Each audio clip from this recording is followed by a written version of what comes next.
Hello, I'm Richard Vobes, the Bald Explorer, and I'm taking a somewhat unusual walk today because I'm down at Shoreham Harbour, a little along actually, today near Fishersgate and Port Slade.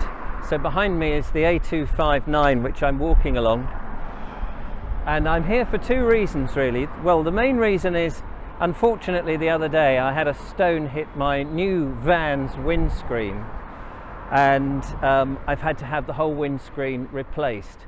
And in order not to lose my no claims bonus, I've had to fork out £288 to have it repaired. Very nice people who did it. Thank you so much to them, but I'm a bit poorer. And because it took a bit of time to do, I thought I'd take a little stroll, although the wind has suddenly perked right up, along the industrial coastline here and have a look and see what it's like.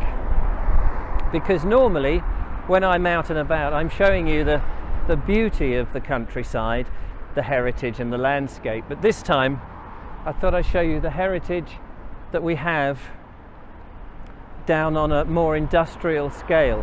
There will be those people across the world perhaps who've never seen this sort of thing, so I thought it might be fun to share a bit of that. It may be, it may not be, but we'll see. So I'm going to turn the camera around and try and show you elements of the Shoreham Harbour area. So looking the other way into the harbour, here you can see the industrial landscape with the great big boat there taking on whatever it is. I can't see, and I can't zoom in. I've got a fixed lens at the moment, so you'll just have to absorb the scene as it is, I'm afraid. We've got the little marina down at the bottom with little boats and things, and you've got the industrial stuff going on there. Now there'll be plenty of people who know exactly what I'm looking at. I'm walking westwards along this busy road, unfortunately straight into the wind. It's not the most glamorous part of the world, I completely concur, but I wanted to show you really elements of the UK. For those people who don't live anywhere near here, may be wondering what these sort of places look like, and they are grim and sometimes just devoid of anything interesting. If I pan the camera a little to the left, you'll see some massive, great big storage tanks. I don't know what they're about. There's so much industry going on all around here that half the time we're never privileged to know what it is. So I know this is probably the least interesting of my walks. One of the other things that I wanted to do is I know that wobbly cam is something I've been struggling with, and you may have seen it, and I'm trying to test out my gimbal again and see if I can get that to actually function with my walk. So I'm hoping that I've been a little bit more successful on that on this side of things. Now I'm going to just turn the camera around here behind me, and oops, hang on, let's go around there. There we go. We can see the power station behind me in the distance there. And then this goes right back to an area that the lovely Julia and I have looked at, where we see the lighthouse and the lifeboat area. And behind me a pub, the Albion Inn it's called. And you can imagine that all along this coastline, back in the day, there would have been, because it's a harbour and it's been here for a long, long time, there would have been all sorts of pubs, taverns, places for the sailors to come in. And where we see now, down below, these container ships going through with their containers arriving and coming and going and what have you at the port. The tall ships would have been in here, the frigates and all sorts of things, bringing in goods and wares from all over the world. We would have had customs houses. We would have had the customs men looking out for smugglers. And I was told actually that somewhere along here there are tunnels, apparently lots of tunnels, in which the smugglers brought their contraband in. I don't know how true that is. If you know, then do let me know, because I'd be fascinated to learn about that. It looks pretty empty at the moment as I wander along the roadside here. And sometimes you can come down here and there's a lot more boats than there is at the moment. So it's quite interesting. But we get all sorts of stuff coming down here, from steel to masonry to sand and various other materials. It is quite interesting. I think if you know what to expect, it can be a lot more interesting. I wonder if there is, like you get with trains and aircraft, boat spotters that come down and watch the comings and goings of boats. On the other side of the road you can see where modernity has caught up, and houses and the old terraces of houses have all disappeared, and what we get now is something quite bland, in my humble opinion. Great big lorry zooming past. Lots of traffic using this coast road, as you can see, and ahead of us there's a little building with sort of off-white yellowy paint on it, and I think that's a convenience shop now. It used to be a chandler's back in the day.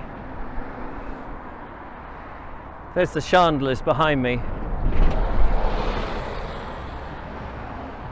and of course lots of these houses that have grown up here perhaps at the turn of the century. I know that Port Slade itself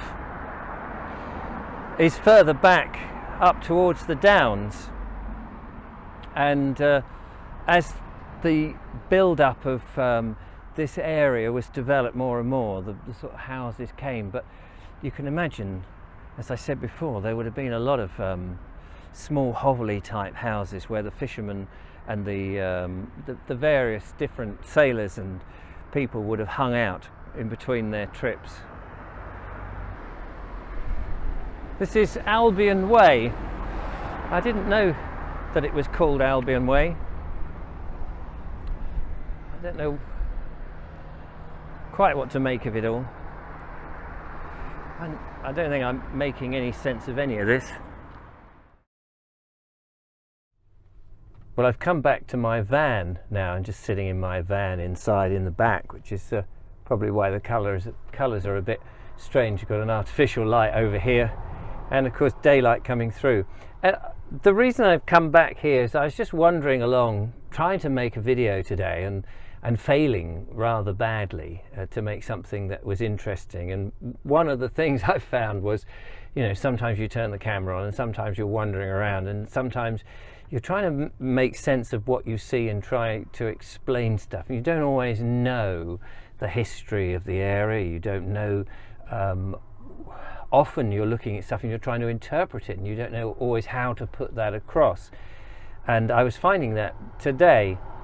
But what was interesting is it occurred to me as I was walking back to the van thinking, oh, well, this has been a bit of a rubbish video, and every now and again, you know, you're going to get a video that just doesn't quite work.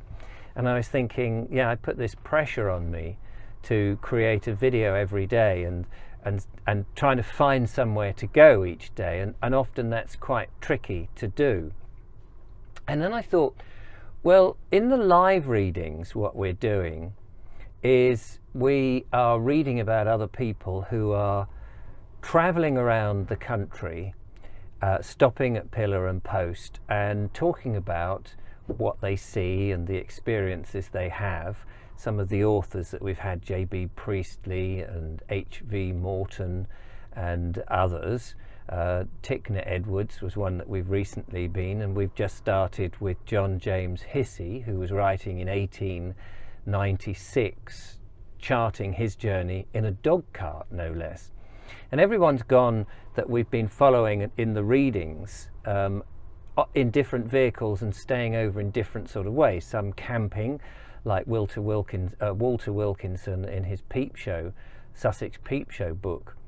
and they're all travelling about and they've got their own journey. Many of them are just wandering around freely, and it just dawned on me as I was walking here trying to interpret what I was seeing and trying to make it into this little standalone video, that maybe instead of following other people's footsteps, I should make a long journey, a meandering journey, one of which I don't know, and just try and interpret, and when things fail, they fail. As I was walking along there, I thought, I don't know the history, maybe I should have stopped, and maybe I should have read up about it and all of that. And then it just occurred to me, of course, writers who are writing their books have plenty of time to look these facts up and then write their story about it. But I was just wondering maybe that in the new year, or even before we get to Christmas, that perhaps it would be quite fun to do a much longer journey, perhaps either going around the border of Sussex, where I am at the moment, because we're in the winter. It would be cold and bleak in some places, and just stumble across places and just taken down blind alleys sometimes. You know, you're like, well, what's down here? Let's just see. We're in this town. Let's just go down here and have a look, and see where we go. I don't know. It's just a thought. It just suddenly came to me, and I thought, well, rather than completely ditch what I'd been doing, walking along as you saw me, that maybe it's taught me something.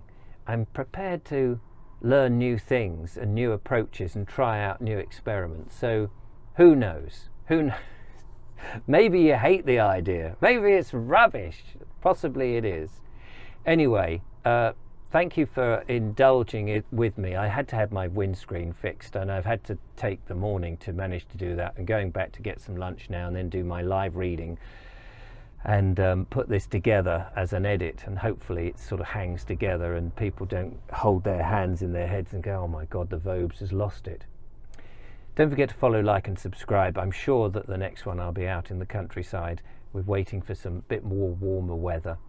But thank you for watching anyway, and indulging me on this rather peculiar video. Till next time, take care. Bye bye for now. Bye bye.